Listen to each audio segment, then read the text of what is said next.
Welcome back to Investing Talk Podcast. Today we're taking a deep dive into a question many of you have been asking. Is CYN a good time to buy now? We've gathered insights from, well, various sources to try and bring you the clearest picture possible. Our mission here, as always, is to distill the most important knowledge and insights from all that information, cutting through the noise to help you understand what's truly important about this company.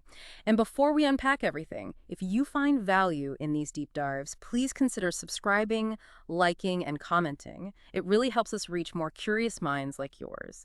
And if you want to support us further, you can always consider buying us a coffee. Your support, it truly means the world. Okay, let's get into it. CYN has been making headlines and, well, for good reason. There's been a lot of talk, a real buzz around its recent performance. There really has. The stock has seen some, let's say, dramatic recent gains. And that's primarily down to its Nvidia partnership announcement. Right, the Nvidia news. But what's crucial here, I think, is that the overall assessment from our sources points to extremely high risk. The fundamentals look questionable, frankly. It's not really recommended for either short-term trading or long-term investment based on what we're seeing. Interesting. So not recommended either way. But that partnership, that Nvidia link, is absolutely the reason it's popped up on everyone's radar. So despite all that market excitement, the underlying picture is painted as very high risk. When we peel back those headlines, then, what's the unvarnished financial truth about CYN? What are the sources telling us? Are we seeing strength or, serious vulnerabilities in its actual business performance? The financial metrics, well, they paint a concerning picture, to put it mildly. First, let's talk revenue. The trends are highly volatile. Picture this. The company's 2024 revenue was just $368,138. Okay. That represents a massive 75.3% decline from 2023's $1.49 million. A huge drop. Wow, 75% down. Exactly. Which suggests significant difficulty, a real struggle maybe, in actually commercializing their technology, turning that innovation into, paying customers. Second point, profitability. This company remains deeply unprofitable. They reported a net loss of $29.3 million in 2024. On that tiny revenue figure we just mentioned, which leads to a staggering negative 7,946% net margin. Minus 7,900%. Yes. Think about that. Losing almost $80 for every dollar they bring in. And crucially, they have never achieved profitability since going public. Not once. Never. And finally, cash flow. CYN continues to burn through cash at an alarming rate. Operating expenses hit $22.7 million in 2024, just dwarfing any revenue generation. So much so that our sources indicate substantial doubt about the company's ability to continue as a going concern without finding more funding. That going concern warning, that's serious language from auditors, right? It is. It means they're seriously questioning the company's ability to stay afloat long-term without constant cash infusions. 7,946% negative margin. That's almost hard to comprehend. It sounds like CYN is walking a very, very tight financial rope, constantly needing to raise money. But hold on, our sources also mentioned some balance sheet strengths. Is that right? Is there any kind of positive counterbalance there? That's an extremely important point to make, yes. Despite those operational losses and the intense cash burn, the company does maintain what looks like a relatively strong balance sheet position, on paper at least. They reported a cash position of $23.6 million as of December 2024. Okay, so some cash on hand. Right, but it's vital to note this was largely boosted by recent capital raises, so they've been selling more shares to bring that cash in. Diluting existing shareholders, potentially. Potentially, yes. And their debt levels are remarkably low, a debt-to-equity ratio of just 0.03, minimal leverage.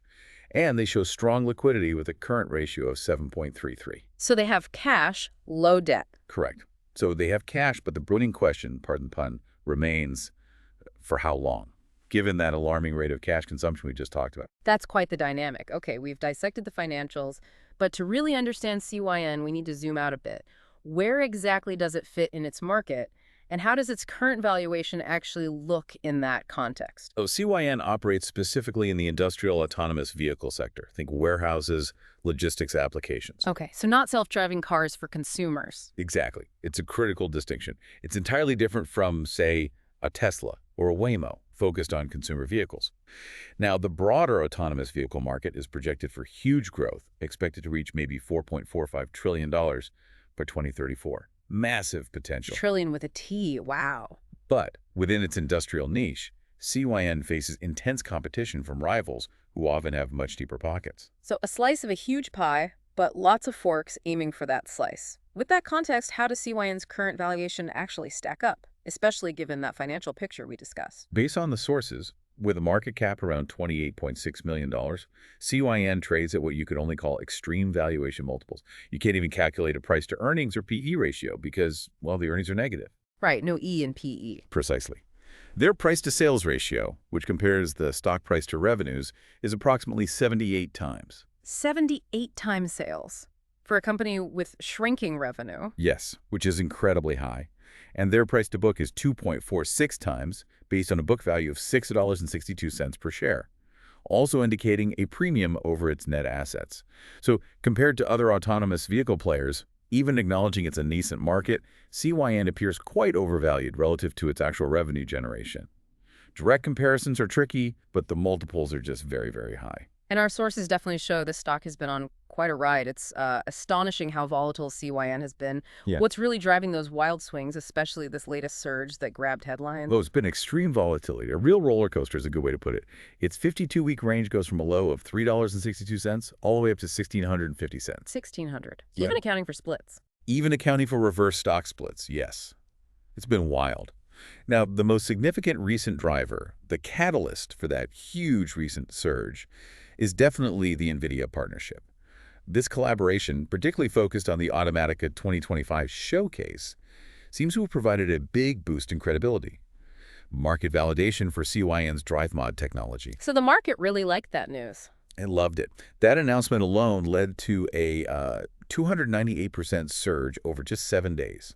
298%. Wow. And the volume, the number of shares traded, just exploded to 66 million shares, compared to a daily average of around 677,000. Huge difference. It really highlights how much the market can react to a single piece of potentially good news, sometimes irrespective of the underlying financial reality. That volume spike and percentage jump are certainly telling. So beyond the Nvidia news and the price action, what about the technical signals? And are there other recent developments investors should be aware of? Looking at the technical indicators, the picture is a bit mixed. You see some bullish short-term trends, likely reflecting that recent surge. But the longer-term moving averages still paint a more bearish picture. The Relative Strength Index, the RSI, is currently way up at 90.93. 90, that's deep in overbought territory, isn't it? Very much so, which often suggests a potential pullback could be on the horizon after such a rapid run-up, and volatility remains extremely high. The ATR, average true range, is 15.16%. That signals you should expect continued, significant, unpredictable price swings daily. 15% daily swings expected. That's intense. What else is newsworthy? Well, beyond the technicals, the company did recently complete multiple financing rounds back in June 2025. They raised about $32.2 million through registered direct offerings. Okay, so more cash came in recently. Yes, which certainly provides some operational runway. But again, it points to the reliance on external funding, often through selling stock. On a more positive note, CYN has built up a respectable intellectual property portfolio, 23 U.S. patents granted. That shows some technological innovation. Right, some IP value there. But then you have the red flags. The company did a 1-for-150 reverse stock split in February 2025. 1-for-150, that's a big reverse split. It is. And that's typically seen as a sign of financial distress, often done just to boost the share price to avoid being delisted from the exchange. Which they've struggled with, right? Delisting threats. Repeatedly. They faced delisting threats from Nasdaq due to the minimum bid price requirement, though they did recently regain compliance for now. And as we mentioned earlier, the auditors expressing substantial doubt about their ability to continue operations without needing more money. So it's a mixed bag. Some innovation, some funding, but also these persistent struggles with basic exchange requirements and fundamental viability concerns. So it really does sound like CYN is walking that financial tightrope, constantly needing to raise money, facing these operational hurdles, despite the big Nvidia news. But for investors, the question always comes back to, okay, so what's next? What are the potential catalysts that can maybe turn the ship around? And just as importantly, what are the major risks still looming large? Let's start with potential positives, the catalysts. In the short term, say the next 3 to 6 months, people will be watching for tangible results from that Automatica 2025 showcase with Nvidia. Did it generate real interest, real leads? Proof points needed. Exactly. The Q3 2025 earnings, scheduled for August 6th, will also be critical. Any glimmer of revenue growth would be significant. And updates on existing customer deployments, are they working? Are customers happy? Longer term, looking out maybe 6 to 18 months, the key catalyst would really be about demonstrating scalability. Can they actually scale revenue meaningfully? Can they secure more OEM partnerships beyond current ones? And can they further validate their tech with real-world performance data? So basically proving they can build a sustainable business out of the tech. Precisely. Now, for the risk factors, Mm. and these are substantial and numerous, stock-specific risks, there's very high execution risk. They just haven't proven they can scale this commercially yet. There's significant financial risk from that high cash burn and the history of losses. They could simply run out of money again. Dilution risk is high because of those frequent equity raises we talked about. Your ownership stake gets smaller. And, as we've hammered home, extreme volatility risk makes timing any move incredibly difficult and, frankly, dangerous. Okay, those are company-specific. What about broader risks? On the sector and macro level, there's that intense competition from better-funded rivals. Technology risk is high. This autonomous vehicle space is evolving incredibly fast. What's cutting edge today might not be tomorrow. Regulatory risk is always there, changing safety rules. Operational regulations could impact them or require costly changes. And lastly, economic sensitivity risk.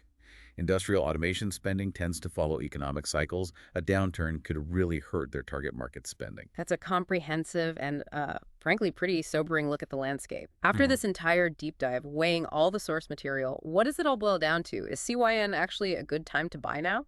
Based on everything we've reviewed from the sources, the overall rating comes out as 3 out of 10, which essentially means it is not recommended for a purchase. A 3 out of 10. Okay. For short-term trading, yes, the Nvidia partnership created momentum and those wild swings. But the extreme volatility, combined with those overbought technical signals like the high RSI, suggests a very high probability of significant pullbacks. It just looks unsuitable for most retail traders trying to make a quick buck, too unpredictable. And for the long term? For long-term investment, the fundamental picture is simply too weak to justify it right now. Despite what might seem like promising technology, the company's persistent inability to generate meaningful, consistent revenue after years of operation raises very serious questions about its commercial viability. They haven't shown they can build a sustainable business model yet. So fundamentally weak. Very. Now, if an investor, despite all these considerable risks, absolutely insists on getting exposure to this specific niche, well, our sources suggest that maybe the $4 to $6 range might offer a better risk-adjusted entry point. Considerably lower than current levels, potentially. Potentially, yes, representing a significant discount. But that's purely speculative territory. And for risk management, if someone were to proceed against advice, a stop loss of maybe 25–30% below entry is suggested because of that high volatility. And position sizing should be absolutely minimal, maximum 1–2% of a portfolio, due to the extreme risk involved here. The time horizon should really only be viewed as a short-term momentum gamble, if anything at all. Makes sense. Investors genuinely seeking exposure to autonomous vehicles might find, more stability and perhaps a clear path to potential profitability by considering more established players, companies with stronger financials, proven revenue streams, or even looking at diversified ETFs that focus on the broader AV ecosystem. That's a lot to consider, and it really does bring home the importance of looking beyond just the headlines, beyond the latest partnership buzz. What stands out most to you from digging into CYN? I think this case raises a really important question for you, the listener. When does a compelling technological story, maybe like an exciting partnership with a big name like Nvidia, when does that actually translate into a viable long-term investment? And maybe more importantly, what financial and operational signs beyond that initial excitement should you really be looking for before you decide to put your capital at risk? Definitely food for thought, as always. Thank you for joining us on this deep dive. We'll be back soon with another one.